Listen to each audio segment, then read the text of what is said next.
पढ़ने पर रोक लगाई और फिर सौगात में ये बिल लाया गया। निसार में तेरी गलियों पे है वतन, जहां चली है रिवाजो गैर कि कोई ना सर उठाकर चल सके।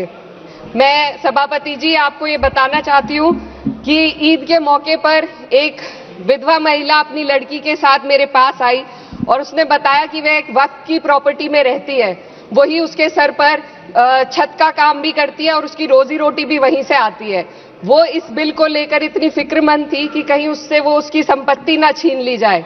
वो अकेली एक ऐसी महिला नहीं है, ऐसे लाखों लोग हैं जो वक्फ की, गरीब लोग, गरीब महिलाएं जो वक्फ की संपत्ति से अपना रोजगार चला रहे हैं। और ये जो वक्फ बाय यूजर क्लॉज के हटाने से लाखों वक्फ की जायदाद अपना स्टेटस खो देंगी और लाखों लोग, इसी तरीके के लोग सड़कों पर आ जाएंगे। वक्फ क्या है? वक्फ बाय यूजर क्या है? इसका ये मतलब है कि कोई जायदाद अगर सालों से दीन और भलाई के कामों के लिए इस्तेमाल हो रही हो तो वो खुद ब खुद वक्फ मानी जाएगी। हिंदुस्तान की अदालतों ने भी इस बात को तस्लीम किया है। वक्फ बाय यूजर सिर्फ वक्फ बोर्ड को ही मिली कोई खास सौगात नहीं है, ये बल्कि सभी अन्य धार्मिक ट्रस्टों को परंपरा और यूज के आधार पर बिना किसी डॉक्यूमेंटेशन के धार्मिक चरित्र को डिक्लेयर करने का राइट मिला हुआ है। भारत के संविधान के आर्टिकल 13 क्लॉज 3 में कस्टम और यूसेज को कानूनी वैधानिकता प्रदान करता है। इसी आर्टिकल से वक्फ बाय यूजर भी निकला गया है। इस बिल के कानून बनने पर वक्फ बोर्ड तो इस प्रोविजन से हाथ धो बैठेगा, लेकिन अन्य धार्मिक ट्रस्टों को यह सुविधा जारी रहेगी। इससे भारतीय संविधान के आर्टिकल 14 और 15 का सीधा उल्लंघन है, जो धर्म और जाति के आधार पर भेदभाव और कानून के सामने सभी की बराबरी पर जोर देता है। मैं इसके साथ ये भी कहना चाहती हूँ कि सत्ता के लोग जो एक दूसरे की पीठ थपथपा रहे हैं कि वक्फ बाय यूजर का जो अमेंडमेंट इन्होंने दिया उसको एक्सेप्ट कर लिया गया है, लेकिन इनकी शरारत यह है कि उसके साथ ही एक ऐसा प्रोवाइजो इसमें शामिल किया गया जिसके आधार पर यह कहा गया है कि अगर कोई भी वक्फ की संपत्ति विवादित हो तो वो अपना वक्फ स्टेटस खो देगी। तो जो अमेंडमेंट इन्होंने दिया है, जिसको एक्सेप्ट कर लिया गया है, उसका कोई मतलब नहीं है। ये इनकी नीयत है जो साफ जाहिर हो रही है। सोने पर सुहागा एक काम और किया है सरकार ने। वक्फ की कानून के सेक्शन 107 को हटाकर लिमिटेशन एक्ट में 12 साल तक ही किसी के खिलाफ अदालत में जाने का प्रोविजन है। सेक्शन 107 में बोर्ड को लिमिटेशन एक्ट से राहत मिली हुई थी। वक्फ बोर्ड कभी भी अवैध कब्जाधारियों के खिलाफ अदालत जा सकता था। अगर ये सेक्शन ना हो तो अवैध कब्जा करने वाले लोग कानूनी प्रक्रिया का फायदा उठाकर वक्फ की प्रॉपर्टी को हड़प सकते हैं। अन्य धार्मिक ट्रस्टों पर भी ये लिमिटेशन एक्ट लागू नहीं होती, तो फिर वक्फ बोर्ड के साथ ये सौतेला रवैया क्यों किया जा रहा है? धर्म को देखकर दोहरी नीति क्यों अपनाई जा रही है? सेक्शन 107 और वक्फ बाय यूजर को अगर एक साथ पढ़ा जाए तो इससे लाखों वक्फ की प्रॉपर्टी पर कब्जा किया जाएगा। इसलिए ये बिल मुसलमान की भलाई का नहीं बल्कि उनके वजूद और विरासत को मिटाने का बिल है।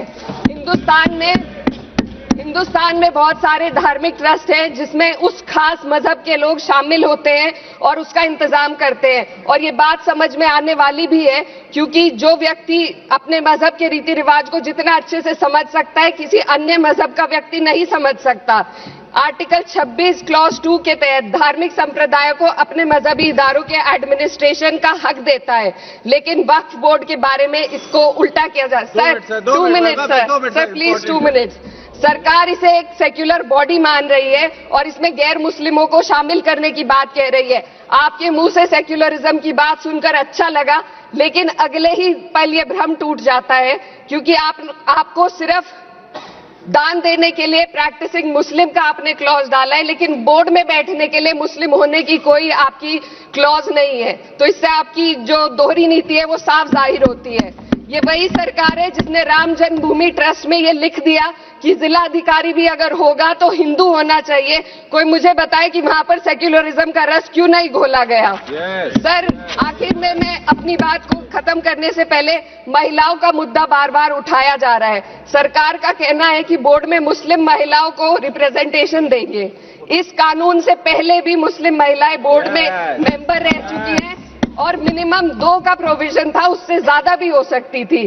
सर, मैं ये कहना चाहती हूँ कि सरकार ने महिलाओं के लिए ऐसा कौन सा नया काम किया जिसका ढिंडोरा सरकार का हर सदस्य पीट रहा है।